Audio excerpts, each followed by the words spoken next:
Bradesco, as melhores histórias e um só banco. Olá, boa noite. Boa noite. A polícia já identificou o homem que enviou flores em uma caixa com uma bomba para uma mulher na Grande São Paulo. Ele seria um ex-namorado da vítima e deverá se apresentar na delegacia nesta sexta-feira. Foi desta floricultura, bem no centro de Francisco Morato, que o suspeito mandou a bomba para Edileuza Ramalho. Eu conversei hoje com a funcionária que recebeu a encomenda das mãos dele. Eu senti a caixa era levinha. Aí eu fiz assim, só que a gente não abre, né? Você sacudiu? Sacudi. Minha patroa sacudiu. Olha o risco. Então, porque era muito leve e a caixa muito grande. Aí a gente sacudiu. O homem esteve aqui na floricultura 3 vezes. Na primeira, veio só para se informar se poderia enviar uma encomenda junto com as flores. 2 dias depois, ele voltou, escolheu o buquê de rosas, pagou e saiu para buscar a caixa com a bomba. A funcionária que o atendeu disse que ele estava muito agitado. O medo foi, de explodir tudo aqui, né? Que do jeito que explodiu a casa da mulher, explodir, vai acabar com tudo, aqui do lado, aqui. O crime foi nesta segunda-feira. A vítima recebeu a encomenda em casa. Aí na hora que eu abri, tirei o papel, aí era uma caixa de sapato. Só que aí começou a sair faísca. Eu até achei que era aquelas velhinhas que tem bolo assim, sabe, daquele jeito. Aí eu falei, nossa, fogo. Aí depois eu não lembro de mais nada. O entregador que levou a encomenda com a bomba é terceirizado. Ele não encontrou o suspeito. Quando soube do crime pela televisão, ficou chocado. Ele ficou nervoso porque ele falou, se eu passo numa lombada e aquilo explode na minha costa. Tanto a proprietária quanto a funcionária já reconheceram Eduardo Lazarim como o autor da tentativa de homicídio. Ele seria um ex-namorado de Edileuza. Ele já estava me ameaçando, ele já tinha falado que ia me achar de qualquer jeito. Tanto que na terça-feira eu ia fazer o BO. Cheguei a comentar com a minha sobrinha. Segundo a polícia, a esposa de Eduardo já foi ouvida e disse que o homem produziu a bomba num cômodo fechado nos fundos da casa. Ele teria fugido para o litoral paulista e informado aos familiares que deve se apresentar amanhã na delegacia. Edileuza continua internada sem previsão de alta. Veja agora outros destaques do dia. Brasil chega a 200 mil mortes pelo coronavírus. Vacina do Butantan tem 100% de eficácia nos casos graves da Covid-19. Ministério da Saúde espera começar vacinação em 20 de janeiro. Após invasão do Capitólio, o Congresso americano confirma a vitória de Biden. O adeus a Genival Lacerda, o rei do forró. Na série especial, atores se inspiram em lugares que já foram cenário de vencedores do Oscar.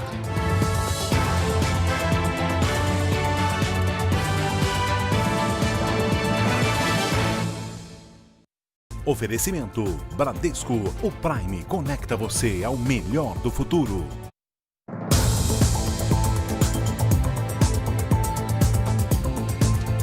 No Rio de Janeiro, a polícia descobriu uma nova tática dos criminosos para clonar cartões de banco. As câmeras eram instaladas nos caixas eletrônicos para roubar as senhas das vítimas. As imagens desse golpe são exclusivas. Francisco José de Oliveira e Alexandre Rodrigues Lima foram presos na linha amarela, uma das principais vias expressas do Rio de Janeiro. Segundo a polícia, eles e Clóvis Lima de Oliveira formavam um grupo especializado em praticar golpes contra quem mais precisa. O Núcleo de Jornalismo Investigativo da Record TV teve acesso a imagens exclusivas da casa usada como oficina pelos criminosos. No local, a polícia encontrou réplicas de caixas eletrônicos, material para instalação de chupa-cabras e microcâmeras, que eram usadas para descobrir as senhas das vítimas. Com os registros gravados, os criminosos conseguiam visualizar com facilidade os números digitados pelos clientes. Os dados eram anotados nesse caderno, junto com as informações bancárias. Tudo era usado em cartões clonados. A quadrilha fraudava principalmente cartões de benefícios, como o auxílio emergencial e o Bolsa Família. Isso porque eles não têm chip ou controle por biometria. que facilitaria na hora de sacar o dinheiro.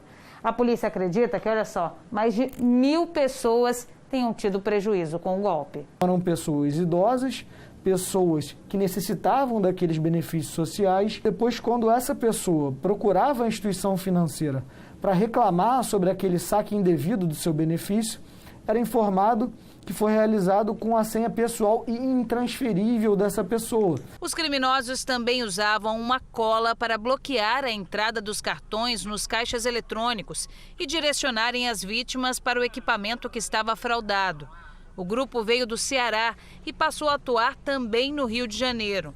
2 deles estavam em liberdade condicional há menos de 3 meses. A polícia agora está atrás de pelo menos outros 5 integrantes que aparecem nas anotações da contabilidade da quadrilha. Existem 3 grupos responsáveis só pelos saques dos valores e prestação de contas aos integrantes da quadrilha e pessoas que integram a quadrilha na única função de verificar os vídeos para descobrir a senha das vítimas e vincular ao respectivo cartão que foi clonado. A Bahia ganhou destaque na rota do tráfico de armas. Em 2020, a Polícia Rodoviária Federal registrou um aumento de 70% nas apreensões no estado. Os criminosos são criativos e dão trabalho para os agentes. A polícia geralmente encontra o armamento escondido dentro dos compartimentos dos carros. Além de revólveres e pistolas, armas de grosso calibre, como fuzis e escopetas. Todas acompanhadas de carregadores e muita munição. Só nas estradas federais que cortam a Bahia, a Polícia Rodoviária Federal registrou aumento de quase 70% em armas de fogo apreendidas no ano passado. Mais que o dobro do que foi registrado no país, nos dados consolidados até novembro. Mas o material bélico que teve o maior acréscimo de apreensões na Bahia foi a munição. Saltou de 1.347 unidades em 2019 para 5.918 em 2020, um aumento de 339%. Daqui da Bahia, as quadrilhas que recebem essas armas e munições ficam responsáveis pela redistribuição, principalmente na região Nordeste. Segundo a Polícia Rodoviária Federal, o armamento entra de forma ilegal no Brasil, pelos portos ou fronteiras secas. A maioria tem origem tcheca ou croata. As principais apreensões foram registradas na cidade de Vitória da Conquista, a 530 quilômetros de Salvador. Tudo chega através da BR-116 e entra pela divisa da Bahia com Minas Gerais. As características do estado, é um estado que faz divisa com outros 7 estados do país, então permite que essa capilaridade rodoviária alimente também a rede do crime organizado. A vacina do Butantan tem 78% de eficiência para casos leves da Covid-19 e 100% para casos graves. Nós vamos explicar melhor na reportagem, mas esses 100% significam que entre os voluntários que fizeram parte dos testes da vacina, nenhum morreu nem foi hospitalizado com a Covid-19. Aponte a câmera do seu celular para o nosso QR Code e veja o cronograma de vacinação previsto para o estado de São Paulo. Foram 9 meses de estudos, 16 centros de pesquisas envolvidos e quase 12.500 voluntários para chegar ao anúncio de hoje. Para casos de internação hospitalar, 100% eficaz. Os voluntários que receberam as 2 doses da vacina do Butantan eram todos profissionais da saúde, grupo mais exposto ao vírus. Os resultados mostram que de cada 100 pessoas vacinadas, 78 não vão ser infectadas. 22 podem ser infectadas, mas com formas leves da doença, ou seja, eficácia de 78% para os casos leves.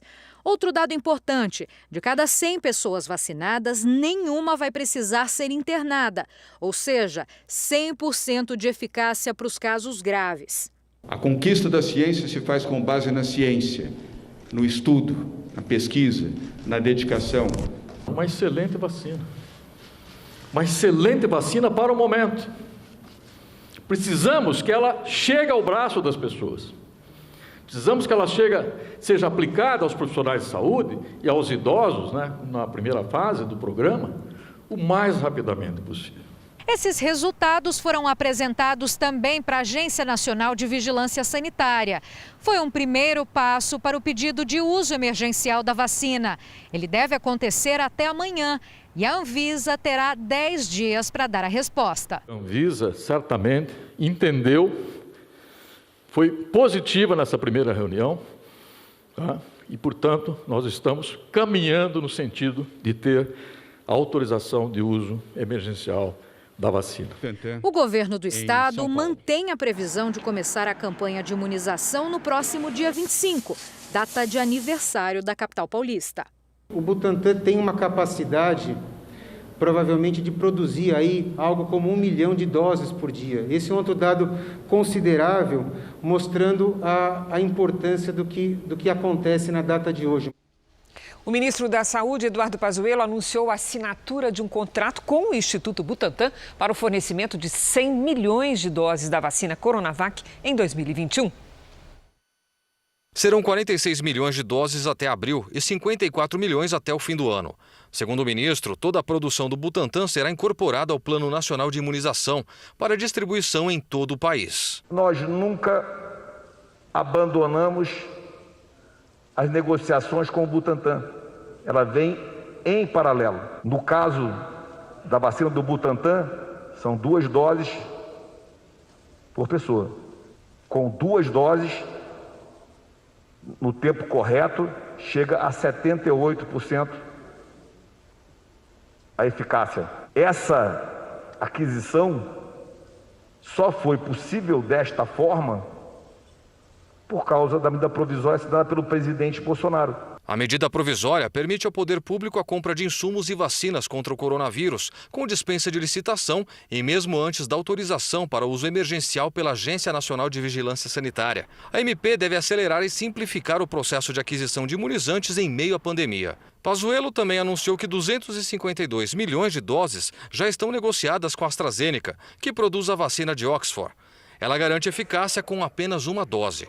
2 milhões de doses serão importadas da Índia e devem chegar ao Brasil em até 8 dias. O ministro voltou a prever que a vacinação no país comece, na melhor hipótese, até 20 de janeiro, em uma situação menos favorável, até 10 de fevereiro, ou, em último caso, no início de março. Se começar em 20 de janeiro, o Ministério da Saúde prevê a vacinação com estoque de 8 milhões de doses. Seriam 2 milhões da AstraZeneca e mais 6 milhões da Coronavac do Butantan.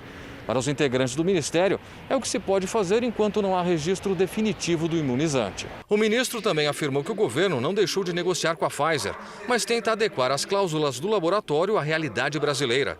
Sobre compra de seringas e agulhas, Pazuello disse que existe estoque e que a licitação seria para que os insumos não faltassem. Existem nos municípios hoje mais de 60 milhões de seringas contabilizadas pelos conselhos. Senhores, senhoras, não existe falta de seringa. Eu não posso prevaricar. Nós temos que seguir a lei. Eu precisava fazer o processo licitatório. E ele foi feito.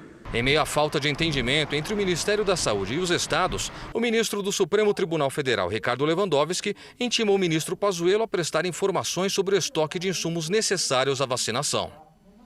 O governador de São Paulo confirmou o contrato para a venda de 100 milhões de doses da vacina do Butantan ao governo federal. O Ministério da Saúde encaminhou agora às 19 horas o contrato assinado eletronicamente para a aquisição das doses da vacina do Butantan. O que sempre desejamos, aliás. Desde 20 de outubro já deveríamos ter disponibilizado este contrato. O ministro da Saúde, naquele momento, anunciou e o presidente da República denunciou. Ou seja, inviabilizou. E agora o Ministério da Saúde encaminhou o contrato para o Instituto Butantan. O que nós mais desejamos é que a vacina do Butantan atenda todo o Brasil, atenda todos os brasileiros. Vamos aos números da pandemia. Hoje, o Brasil ultrapassou a marca dos 200 mil mortos. São 200.498. Após atingir essa marca, o Ministério da Saúde emitiu uma nota em nome do presidente Bolsonaro e de todo o governo federal de solidariedade com as famílias que perderam parentes e pediu reflexão e união de forças na solução da pandemia. Segundo o Ministério da Saúde, o país tem 7.961.000 casos de Covid-19. Nas últimas 24 horas, foram 1.524 registros de mortes. É o segundo maior registro de mortes em 24 horas desde o início da pandemia. Também entre ontem e hoje, 60 mil pessoas se recuperaram. No total, já são 7.096.000 pacientes curados e 664 mil seguem em acompanhamento. Vamos agora aos Estados Unidos. Depois da invasão do Capitólio, o Congresso americano confirmou a vitória de Joe Biden na madrugada de hoje. O presidente Donald Trump mantém a opinião de que houve fraude nas eleições, mas promete uma transição de poder pacífica. A sessão do Congresso varou a madrugada e, por fim, Câmara e Senado derrubaram as objeções feitas ao resultado das eleições por parlamentares da base do presidente Trump. E a vitória de Joe Biden, o último passo antes da posse no dia 20, foi confirmada. Horas depois da invasão do Congresso, 8 integrantes do alto escalão do governo americano pediram demissão e outros 12 manifestaram a intenção de fazer o mesmo. Entre os que saíram está a secretária de Transportes, Elaine Chao. Joe Biden acusou Trump de incitar a multidão a atacar o Congresso na tarde de ontem e defendeu que a eleição foi livre e justa. Já Trump disse por nota que a transição de poder será ordenada, mas manteve afirmações de que a eleição foi roubada. Os líderes do Partido Democrata de Biden, na Câmara e no Senado, defenderam que o vice-presidente Mike Pence remova o presidente Trump do poder imediatamente. Um artigo da Constituição, a emenda 25, autoriza o vice a fazer isso, desde que ele tenha o apoio da maioria do gabinete do presidente. Mesmo assim, o Congresso precisaria confirmar o afastamento. Até o momento, Mike Pence não se pronunciou. Pelo menos 68 pessoas foram detidas depois da invasão ao Congresso americano na tarde de ontem. 4 pessoas morreram durante o tumulto. Dentro do Congresso, o cenário era de destruição. Janelas e móveis quebrados, documentos jogados ao chão. Muitos já foram identificados pela polícia de Washington e pelo FBI, a Polícia Federal Americana.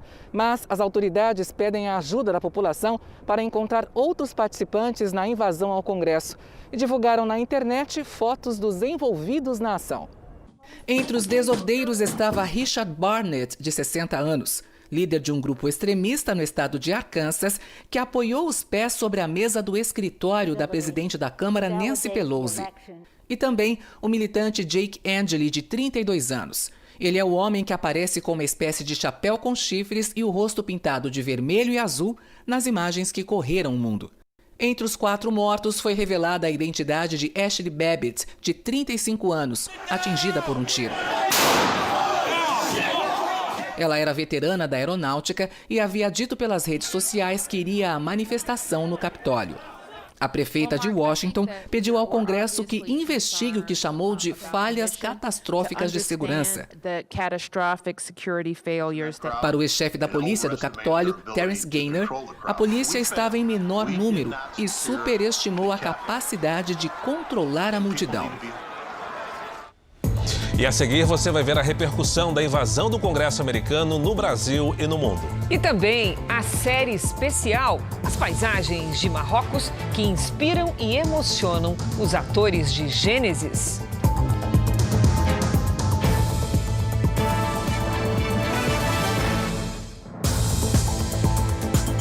O governador afastado do Rio, Wilson Witzel, tem 5 dias para se explicar sobre supostas ameaças a uma testemunha do processo de impeachment. O prazo foi dado pela Procuradoria-Geral da República. Foi pelas redes sociais que o governador afastado do Rio criticou o atual secretário estadual de Saúde. Carlos Alberto Chaves é uma das testemunhas no processo de impeachment de Wilson Witzel, apreciado por um tribunal especial misto. Em depoimento, o atual secretário listou uma série de irregularidades constatadas na gestão anterior à dele. O ex-secretário Edmar Santos chegou a ser preso em julho do ano passado por suspeita de desvios em contratos no combate à Covid-19. Quando questionado se Witzel sabia dos problemas, Chaves respondeu: Eu tenho um ditado que eu aprendi na Marinha do Brasil, que a tropa é reflexo do seu comandante. A reação de Wilson Witzel veio esta semana. Se eu estivesse lá presente, eu ia pedir a tua prisão, a tua condução coercitiva para que você peça desculpas ao tribunal, que eu sou um mentiroso. A Procuradoria-Geral da República entendeu que houve um tom de ameaça nas palavras de Wilson Witzel. Agora, o governador afastado tem 5 dias para se explicar sobre as declarações na internet. Depois da repercussão do caso, Witzel disse ter exercido o direito de defesa dele. Não ameacei, nem poderia ameaçar, na medida em que o depoimento já foi prestado, em data anterior à crítica que veiculei nas minhas redes sociais. Wilson Witzel responde a um processo de impeachment sob a acusação de crime de responsabilidade e ainda não há previsão para o fim do julgamento.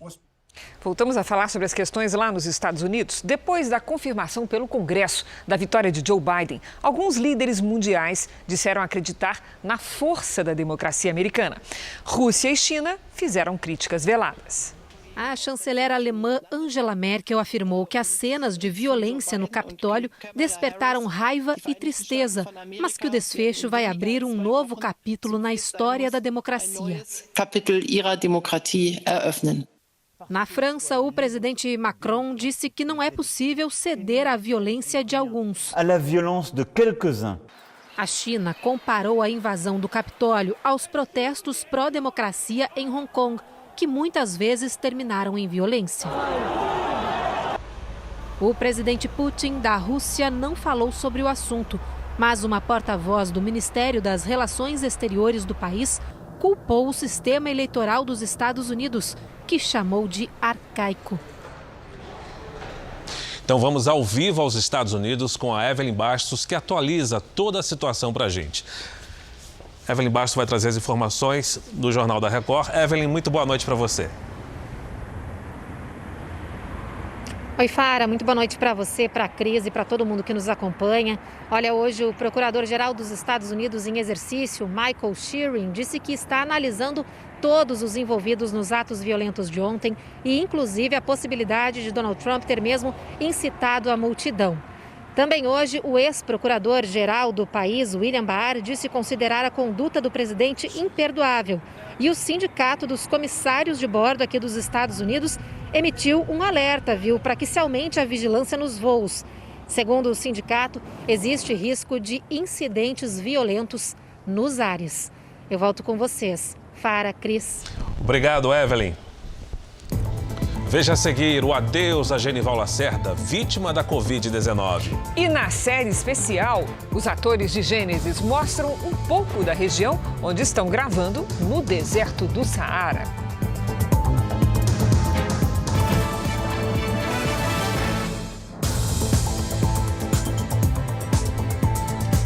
Agora você vai ver uma cena impressionante. Um homem se colocou na frente de 2 cães para que uma criança não fosse atacada por eles. O dono dos animais disse que não sabe como eles escaparam. O mercadinho está cheio de clientes quando este homem entra correndo para se proteger do ataque de um pitbull e um pastor alemão que fugiram de uma casa. O funcionário do caixa é o Rony. Ele fica de pé no balcão para proteger o menino, que quase cai no chão.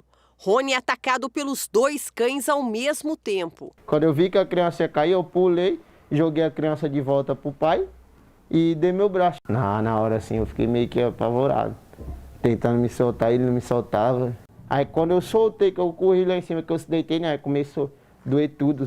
A iniciativa do Rony salvou a vida da criança, mas se ele estivesse sozinho para escapar do ataque de cães de guarda, teria que agir de maneira diferente. Acione algum órgão competente para vir fazer o resgate e não tente intimidar o animal, não tente afugentar o animal e nem confrontá-lo, porque com certeza ele vai corresponder. Os cachorros sempre garantiram a nossa segurança, mas cada dono deveria saber treinar o animal para evitar ataques em caso de fuga e para que ele não se torne assim tão violento. No máximo, um ladrãozinho. De acordo com o Código Civil, em caso de fuga, o dono é responsável pelo comportamento do animal. O dono dos cães que invadiram o mercadinho disse que não sabe como eles escaparam e se ofereceu para arcar com as despesas médicas do homem que ficou ferido. Mesmo assim, pode responder a processo na justiça. Da minha parte, eu perdoei. É uma coisa que eu não sei se ele tem culpa, se ele não tem, não posso julgar ele. Eu só quero que ele tome mais cuidado com o cachorro dele. No Rio de Janeiro, a polícia está perto de concluir o inquérito sobre o acidente em que o jogador de futebol Marcinho atropelou e matou um casal de professores. Hoje, mais uma perícia foi realizada. A nova perícia no carro do jogador Marcinho durou 40 minutos. A imprensa só pôde acompanhar parte do trabalho. Esta é a terceira vez que o veículo é analisado. Essa perícia vem como para complementar as perícias anteriores, justamente para ter uma convicção maior em relação ao estado do veículo e à velocidade empregada na hora do impacto. Com a perícia complementar, faltam apenas detalhes para o delegado finalizar o inquérito, o que deve acontecer nos próximos dias. As investigações buscam confirmar o que testemunhas já contaram em depoimento, que o jogador estava em alta velocidade. Mesmo que isso fique provado, ainda não há, segundo a polícia, elementos suficientes para indiciar Marcinho por homicídio doloso, quando há intenção de matar. E houve agora, a partir da segunda morte, um homicídio duplo, homicídio não intencional nessa primeira fase, com a causa de pena pela fuga do local de acidente. Na noite do último dia 30, o jogador atropelou um casal de professores perto da Praia do Recreio. Alexandre de Lima, de 44 anos, morreu na hora. A esposa dele, Maria Cristina Soares, também não resistiu e morreu na última terça-feira. A justiça ainda não liberou a cremação do corpo da professora. A família está aguardando.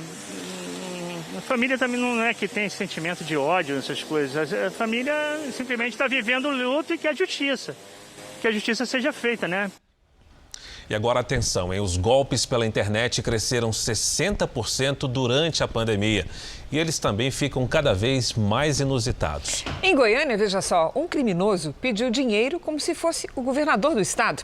Em outro caso, na mesma cidade, uma senhora transferiu uma boa quantia em reais para golpistas que se passavam pela filha dela. O golpista pediu um favor para a idosa, pagamentos por meio de transferência bancária.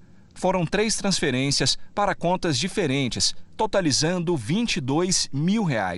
Quando a idosa finalmente conseguiu falar com a filha verdadeira, já era tarde demais. A pessoa aborda, o parente aborda a vítima, dizendo assim, olha, anota meu número aí, mudei de número. E a vítima acredita se tratar daquela pessoa, eles usam inclusive informações obtidas em redes sociais ou fontes abertas e sabem detalhes da vida, de viagens, de cursos, comentam situações que levam a vítima a acreditar que realmente se trata do seu parente, do seu filho, do seu sobrinho. A filha, na verdade, eram 2 homens que foram presos pela polícia em Goiânia. Todo o dinheiro já tinha sido gasto. Outros 3 estelionatários também foram presos na região metropolitana, suspeitos de aplicar o mesmo golpe contra uma idosa de 70 anos, moradora do Amazonas. Também era aqui que morava um homem de 28 anos que se passou pelo governador do Distrito Federal, Ibanez Rocha, e conseguiu receber R$4 mil de contatos que estavam na agenda. Um levantamento feito pela Federação Brasileira de Bancos apontou que esse tipo de golpe aumentou 60% durante a pandemia, quando as pessoas passaram a ficar mais conectadas à internet. As vítimas normalmente são idosos. O baixo risco, a alta lucratividade e a pena considerada branda, no máximo 5 anos de prisão, são incentivos para os criminosos. A delegada explica que o melhor é prevenir. Transferir valores sem se certificar que aquela mensagem é autêntica. Tente um contato via telefone, pessoalmente e se certifique de que a mensagem veio realmente do seu parente, que ele precisa daquela ajuda. O jogador brasileiro Alex Apolinário morreu 4 dias depois de sofrer uma parada cardiorrespiratória durante uma partida em Portugal. O atacante de 24 anos atuava pelo Alverca, time da 3ª divisão do Campeonato Português. Ele teve um mal súbito durante um jogo no domingo passado e foi retirado do gramado já desacordado. Internado, teve morte cerebral. No futebol brasileiro, Alex passou pelo Cruzeiro e Atlético Paranaense. A Receita Federal apreendeu milhares de peças de roupas contrabandeadas no Porto de Santos, litoral de São Paulo. Nos 10 contêineres havia blusas, jaquetas, camisas. Ao todo, 300 toneladas de roupas, que seriam vendidas em lojas do centro de São Paulo, procuradas por comerciantes de várias regiões do país. Mas a carga declarada no documento de importação era outra, com tributos bem menores. Foram declarados sacos plásticos, capas de chuva, e com isso, quase 1 milhão de peças, 900 mil peças, iriam entrar sem pagar nenhum tributo, causando aí uma concorrência predatória com a nossa indústria de vestuário, que é uma indústria importante, que emprega milhões. A empresa importadora pagou 4 vezes menos impostos. Mas antes que a carga fosse liberada, a fraude foi descoberta. E todos os produtos, mais de 1 milhão de peças, serão leiloados. No ano passado, vestuário foi o tipo de mercadoria mais apreendida pela Receita Federal aqui no Porto de Santos. Ao todo, foram 83 milhões de reais em roupas. São 33 milhões a mais em relação a 2019. Grande parte da carga veio da China, como essas camisas de futebol falsificadas. O fraudador ele sempre aposta, que pode não ser pego, tendo em vista o movimento do porto, que é muito grande, são cerca de 6 a 7 mil contêineres que entram e saem todos os dias aqui. 2 suspeitos foram presos no interior de São Paulo após serem perseguidos pela polícia. Eles sequestraram uma mulher de 58 anos e fugiram no carro dela. As imagens foram divulgadas hoje, mas a ocorrência foi na segunda-feira. Uma viatura é acionada para um roubo de veículo com refém na região de Campinas. Os policiais iniciam a perseguição numa rodovia de Hortolândia. O carro roubado entra na cidade e vai até pela contramão, na tentativa de escapar. Ao chegar numa estrada de terra, o veículo em fuga perde o controle e bate em outros carros.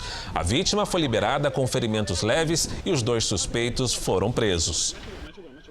Uma estrela do forró, Genival Lacerda, morreu hoje por complicações da Covid-19 em Recife. O símbolo da cultura nordestina já havia sofrido um acidente vascular cerebral em maio de 2020. O cantor e compositor paraibano teve 64 anos de carreira.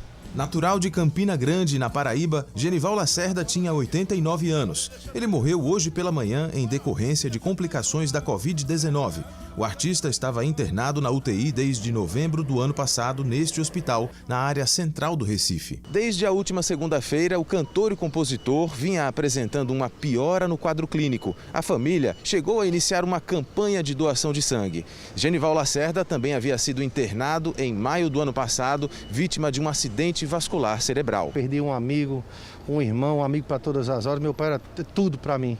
Genival Lacerda foi um dos grandes nomes do forró no Nordeste. Com talento, carisma e irreverência, ele construiu uma carreira de 64 anos e ficou conhecido em todo o Brasil. Ele era uma alegria no momento difícil. Eu nunca vi pai num momento difícil estar triste. Pelo contrário, ele sempre fazia uma piada, tirava graça.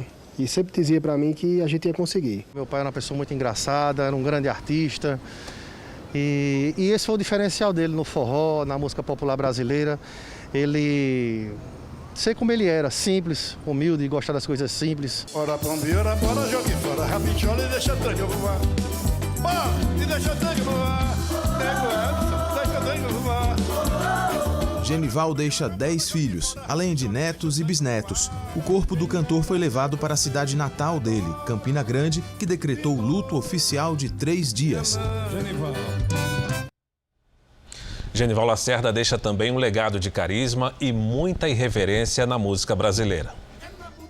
Arrisco dizer que se você não conhece Genival Lacerda, é só porque não ligou o nome à pessoa. Quer ver? Quem não conhece, menina chique-chique, que botou uma boutique para a vida melhorar. Quem nunca ouviu Severina Chique-Chique, o maior sucesso de Genival? Mas ele podia se chamar só Gênio. Afinal, uma música nordestina em 1975, Vender mais de 800 mil cópias não era para qualquer um. E esse não foi o único sucesso. O paraibano de Campina Grande lançou mais de 50 discos. Acredito que ele popularizou muito, né? E acabou nacionalizando o forró. Genival Lacerda nasceu em 5 de abril de 1931 e começou a carreira no rádio. Mas era na música mesmo que o radialista mostrava toda a irreverência e bom humor. E quem é esse Jangue? E quem é esse Jangue? As criações musicais de Genival Lacerda ajudaram a difundir a cultura nordestina pelo Brasil. As músicas que atraem pelos trocadilhos engraçados lotam até hoje espaços como esse aqui em São Paulo, bem longe de onde o cantor nasceu. Genival Lacerda ficou tão famoso que em 2017 a Assembleia Legislativa da Paraíba transformou o forrozeiro em patrimônio cultural do estado. Numa rede social, Daniela Mercury agradeceu pelo sorriso que Genival provocava. Lulu Santos publicou a foto do cantor e Marcelo D2 ainda escreveu: "Essa dança me faz lembrar a alegria do Brasil." O cantor Frank Aguiar também prestou uma homenagem. Vamos relembrá-lo através do seu humor, da sua alegria. Enfim, muito obrigado, Genival Lacerda. É um dos maiores ídolos do forró e da música nordestina que a gente conheceu nesse século passado. Genival Lacerda morreu aos 89 anos, mas o rei do duplo sentido não deixou só a família órfã, deixou uma legião. A alegria de Genival Lacerda fica conosco. Deputado Arthur Lira, candidato da base governista à presidência da Câmara, criticou hoje a gestão de Rodrigo Maia à frente da casa. Para ele, assuntos com os quais a cúpula do Congresso não concordava tiveram a discussão travada no parlamento. Arthur Lira está em viagem à região norte. Encontrou aliados de 6 partidos, até de siglas que estão oficialmente na chapa de seu principal concorrente, o deputado Baleia Rossi, do MDB. A candidatura do MDBista tem como padrinho o atual presidente da Câmara, Rodrigo Maia, e foi lançada ontem. Baleia Rossi representava uma aliança entre 11 partidos de direita, centro e esquerda, unindo, por exemplo, o PT ao PSL. Mas o partido que elegeu Bolsonaro mudou de lado hoje. 32 dos 52 deputados da legenda assinaram a adesão à chapa governista. Arthur Lira busca se afastar do rótulo de ser um nome de Jair Bolsonaro na disputa.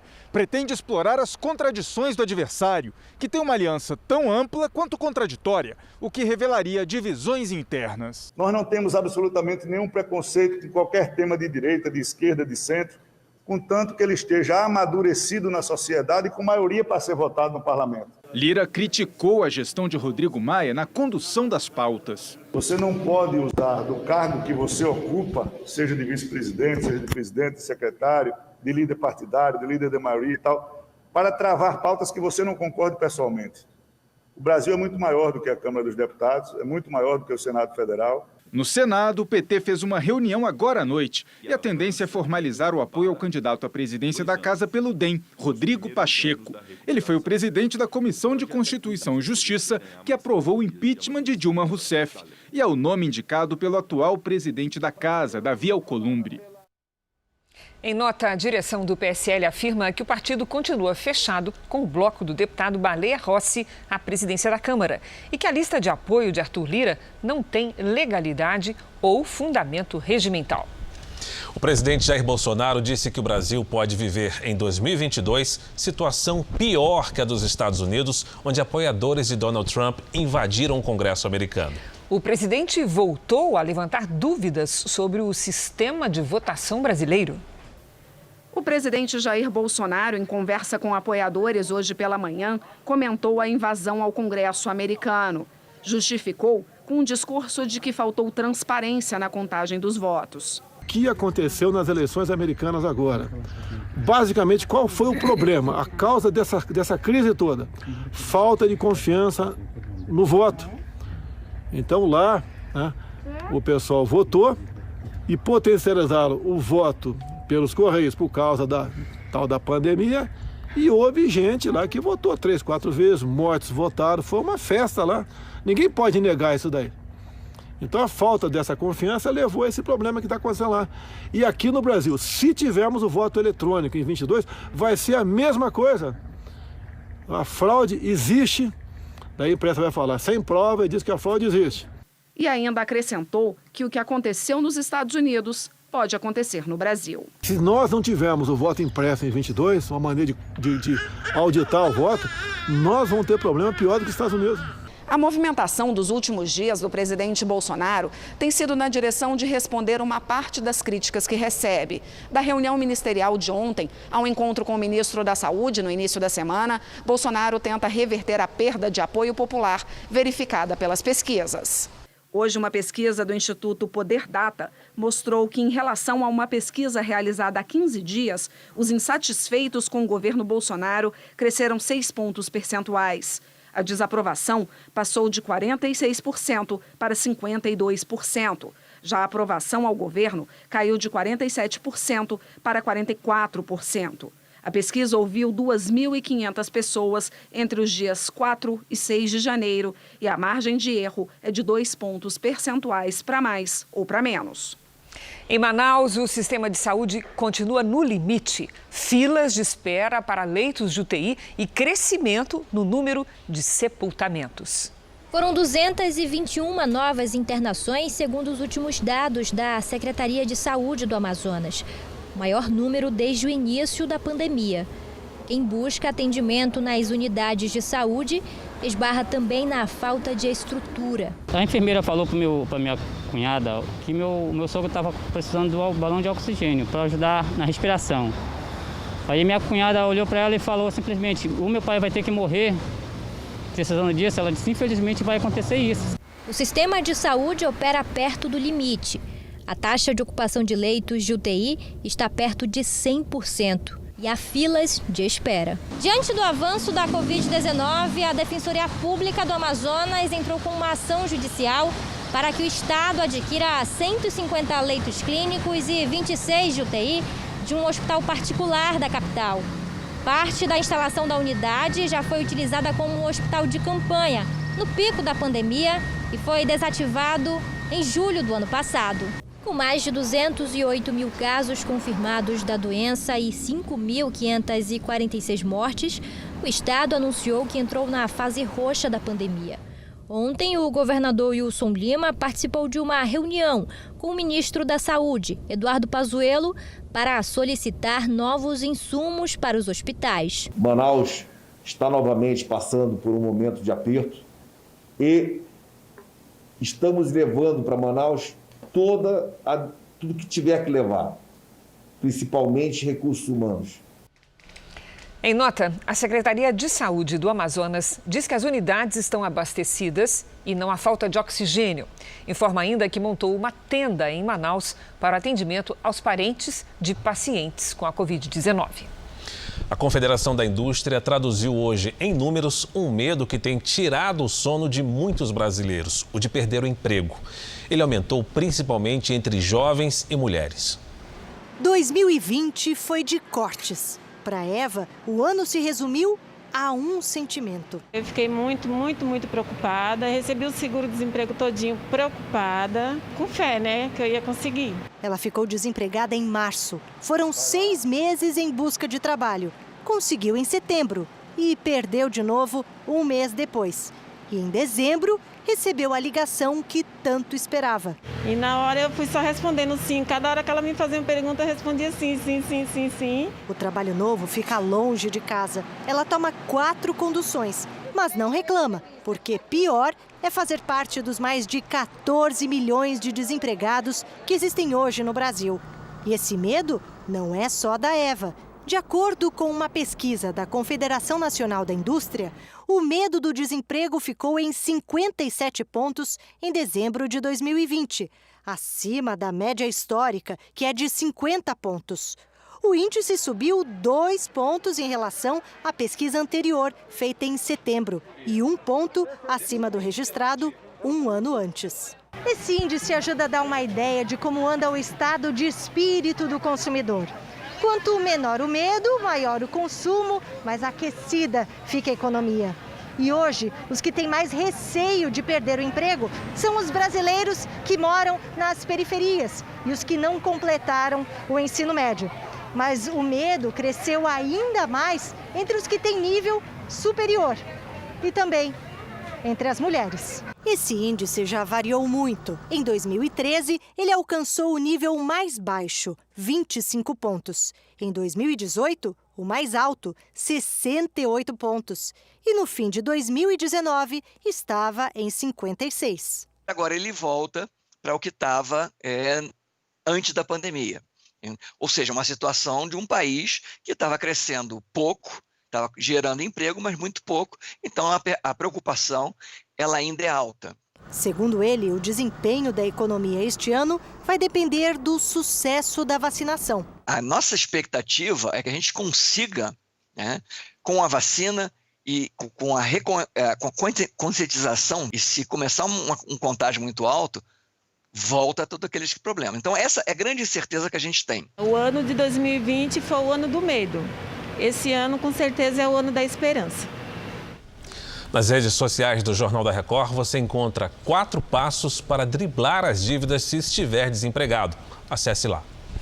Em plena estação chuvosa, 100 cidades do Rio Grande do Sul enfrentam estiagem. Vamos saber qual o motivo? Com a Lidiane Sayuri. Boa noite, Lid. O que está acontecendo? Oi, Cris. Boa noite para você e para todo mundo. Temos o fenômeno Laninha. O Laninha resfria as águas do Oceano Pacífico na altura do Equador. E isso altera a temperatura na atmosfera e a circulação de ventos no planeta. Agora, os estados do sul não estão justamente no caminho dessa situação das frentes frias? Sim, e é esse ponto que muda um pouquinho, viu, Cris? A cada 7 dias, uma nova frente surge. Elas se formam nos polos, por isso sempre chegam pelo sul. Agora, para a frente fria avançar, ela precisa de calor e umidade. E hoje o que temos no Brasil? A umidade que vem do norte e corta o país até o sudeste. No sul as temperaturas estão mais altas sim, mas falta umidade. E aí no Atlântico as águas estão mais quentes. Aí para onde ela vai? Ela desvia do sul e vai para o oceano. No ponto onde ela encontra calor e umidade, que é bem ali, na altura do sudeste, a partir dali ela começa a formar a chuva. E amanhã vai ser exatamente isso que vai acontecer. Uma frente fria se aproxima do sudeste e provoca chuva pesada nos próximos dias. Atenção, porque tem chance de deslizamentos e alagamentos em Minas, no Rio de Janeiro e no leste de São Paulo. Tempo firme mesmo apenas nas áreas mais claras do norte e do nordeste. Do Amapá até Roraima, fortes pancadas de chuva. Sexta-feira quente, com 36 graus em Cuiabá e no Rio de Janeiro. Em Curitiba faz até 27 graus e em São Paulo máxima de 30, com temporais à tarde. Obrigada, Lidy. Até amanhã. A Espanha registrou hoje o dia mais frio em 25 anos. Um verdadeiro recorde, 35,8 graus negativos, registrados em um ponto de medição nas montanhas. Na capital, Madrid, a neve caiu pela primeira vez em quase uma década. Transtorno para alguns, diversão para outros. Na Itália, uma forte nevasca atingiu as regiões central e norte do país. Bombeiros retiraram a neve acumulada. O telhado deste armazém cedeu ao peso. A fabricante de aviões americana Boeing vai pagar mais de 13 bilhões e meio de reais para pôr fim à investigação sobre 2 acidentes envolvendo o modelo 737 MAX. 346 pessoas morreram nas quedas na Etiópia e na Indonésia. O valor inclui pagamentos de indenização aos clientes e a criação de um fundo de beneficiários de vítimas de acidentes. O modelo da Boeing ficou impedido de voar por 20 meses depois que as 2 aeronaves caíram. Após ajustes técnicos, o 737 MAX voltou a voar nos Estados Unidos e no Brasil no mês passado. Estudantes de várias partes do Brasil pedem mais um adiamento do Exame Nacional do Ensino Médio. O assunto foi um dos mais comentados hoje nas redes sociais, mas até agora as datas das provas permanecem. Vitória, que sonha cursar publicidade, está cheia de incertezas para o Enem. Quem fez o Enem sabe que se chega antes do meio-dia, ali do horário que abre os portões, tem aglomeração na frente das escolas, né? Então, como isso vai funcionar, como vai funcionar dentro da escola. O Exame Nacional do Ensino Médio foi remarcado para os dias 17 e 24 de janeiro para as provas presenciais.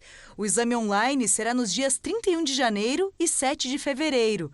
Mas diante de uma segunda onda da pandemia da Covid-19, candidatos pedem um novo adiamento pelas redes sociais. O assunto foi um dos mais comentados. A União Brasileira dos Estudantes apoia o adiamento. Se não há um plano claro de cuidados no momento de crescente de casos, reunir milhões de estudantes simultaneamente no país todo, dentro de salas de aula, que nós nem sabemos se vão ter distanciamento, pode elevar o número de contaminação, que é o que a gente não quer para esse momento. Quase 5.800.000 alunos se inscreveram no Enem. De acordo com o INEP, a ocupação nas salas será de 50%. O número de locais das provas foi ampliado de 10.000 em 2019 para 14.000 este ano. O uso da máscara será obrigatório e quem for do grupo de risco poderá fazer a prova em sala separada. Ainda de acordo com o INEP, o candidato diagnosticado com Covid deve apresentar pela internet, através da página do participante, um laudo médico com a condição de saúde. Se a documentação for aprovada, o candidato pode fazer a prova nos dias 24 e 25 de fevereiro. E quem apresentar algum sintoma no dia do exame deve entrar em contato com a central de atendimento por telefone. Se a pessoa acorda realmente ou está já há 1, 2 dias com sintomas, realmente não vá fazer a prova. As paisagens de Marrocos são um encanto a mais em Gênesis, a nova superprodução da Record TV. A novela que conta a história da criação do mundo estreia no próximo dia 19. Na reportagem especial de hoje, os atores vão mostrar um pouco da região onde ocorrem as gravações, cenário de vários filmes famosos.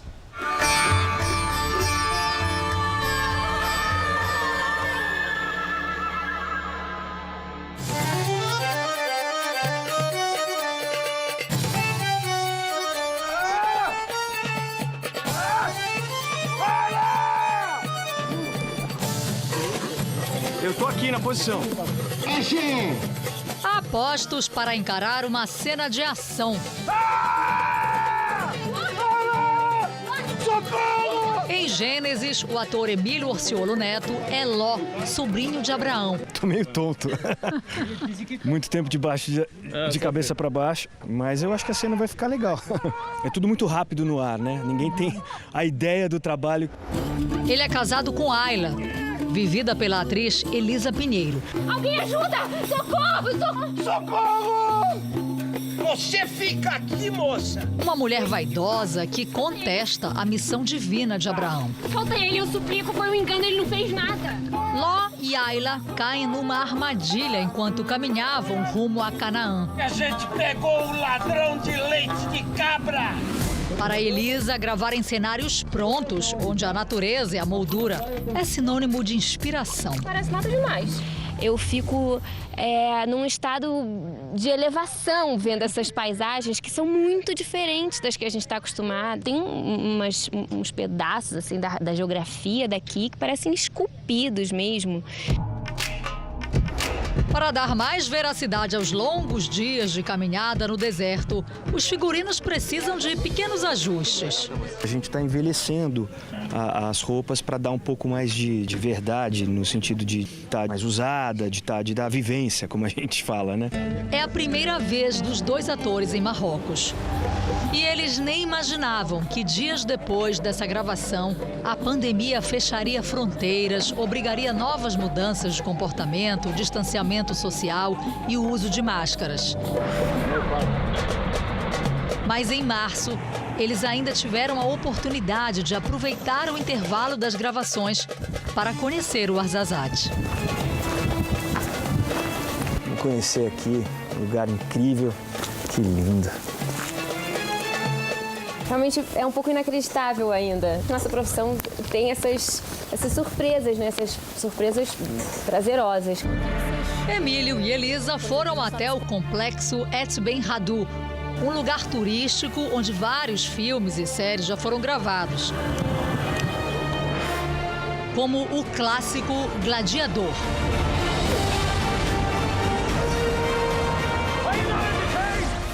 Olha que incrível. É tudo de época mesmo. Eles ficam deslumbrados e decidem explorar o local. Olha onde a gente vai. Olha ali. Lá no topo, gente. Tem que subir, vamos lá. Quando o rio está seco, a travessia até o castelo é feita a pé. No passado, esse complexo era abrigo dos berberes, o povo do deserto. E para chegar ao topo, é preciso subir escadas e passar por corredores estreitos. As paisagens surgem e impressionam. Caramba, que lindo! Enquanto conhecem o lugar, os atores falam do orgulho de realizar uma novela brasileira em um país com uma cultura tão diferente da nossa. Sempre um lugar mais lindo que o outro. E o que eu acho muito legal também dessa experiência é que uma boa parte da equipe é daqui. Então, a gente está convivendo intimamente com pessoas locais e a gente vai se virando e vai se comunicando. Para Emílio, é um privilégio. A sensação que a gente tem é de estar fazendo audiovisual e podendo efetivamente fazer uma novela que mais parece um filme, um longa-metragem. Quando eu falo de privilégio, porque você vê, ó, isso aqui tem século XI, né? Ele falou século. Século XI. Olha...